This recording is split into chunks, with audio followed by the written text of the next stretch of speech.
Hi guys, this is Lynn. Thank you for joining me for yet another segment of Wigless Wednesdays. I'm wearing my wig at the very beginning, which I usually don't do. I'll tell you why in just a second.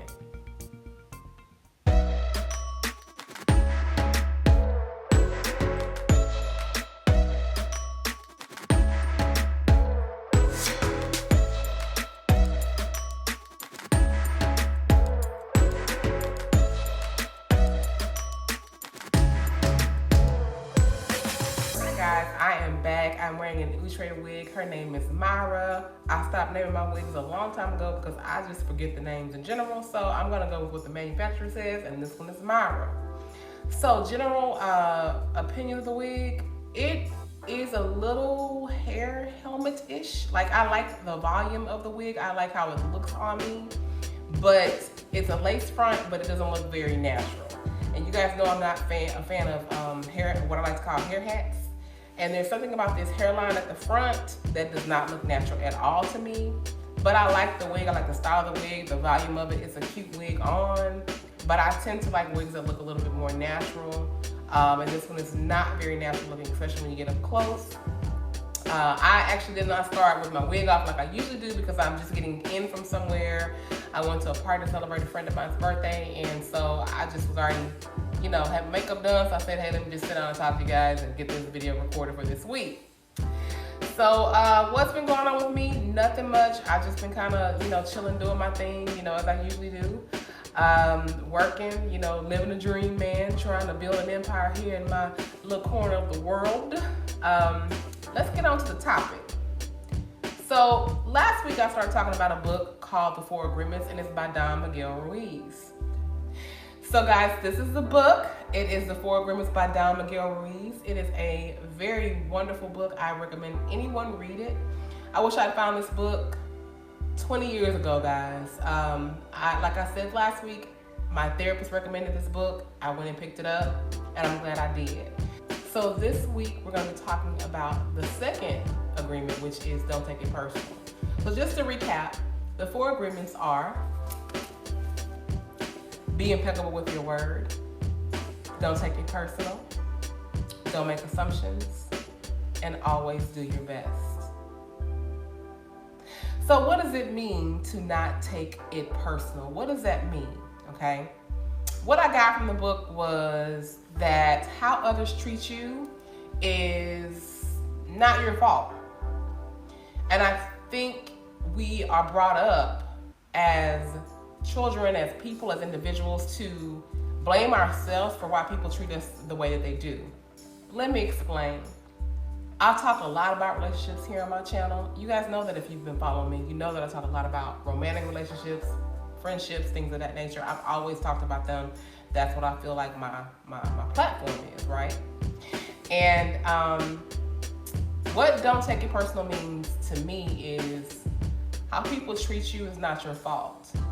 We tend to blame ourselves for how people act towards us. And that comes from behavior. It comes from looking for a reason to explain the behavior of others. And the reality is some people are just assholes. Okay? I'm sorry. I have no other way to put that. Some people are just assholes, and that's just the way it is. That doesn't mean that it's our fault that they're assholes. They just happen to be an asshole.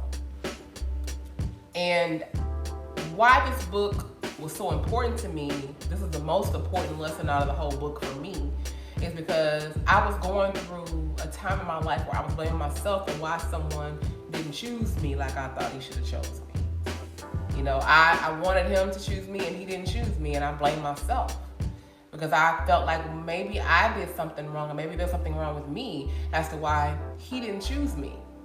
But guess what? He just was a cheater and a liar. And that's just what they are. People just lie and they cheat and they do things that are not morally or ethically correct, and it has nothing to do with you. It has everything to do with them. So because he chose to make some bad decisions, that doesn't mean that's my fault. And I had to get out of the mind frame of thinking that the reason that people treated me a certain kind of way was my fault. Maybe I need to do something different.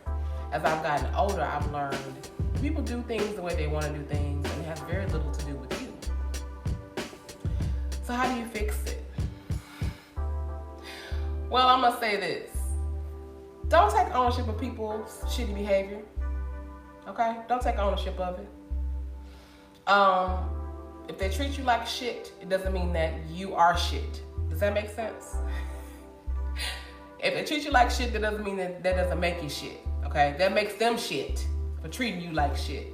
Doesn't mean that you are the person that deserves to be treated bad. Doesn't mean that you are bad. It means that they are bad. And it means that for some reason, they did you the way they did you. Doesn't mean that you are bad or that you are wrong and that you are shit. They are. And I think for people, we usually tend to blame ourselves. And what I liked about this book is that it taught me that it's nothing that I did to warrant how I've been treated in my life. Nothing that I did, nothing is wrong with me because I haven't been treated a certain kind of way by certain people. And I think that that's an important lesson. Don't take it personal, guys. That's the second agreement. Next week, we're going to be talking about don't make assumptions. That's also a very important agreement to me because, man, we can create all kind of stories in our heads based on what we think, why people treated us this kind of way. And guess what? We can't do that. We'll talk about that more in detail next week. Guys, this has been a really short video. I'm gonna wrap this up because I'm tired. This has been a long day for me, but I want to go ahead and get this video out so that I can have it ready for you guys. Thank you so much for joining me here on my channel. I will try to continue to bring you content every week, every Wednesday, as I do here. I hope you enjoy it, and I hope in some kind of way it is beneficial to you. Like I like to always say, be better today than you were yesterday, and be better tomorrow than you were today. I will see you guys next week very, very soon. Bye-bye.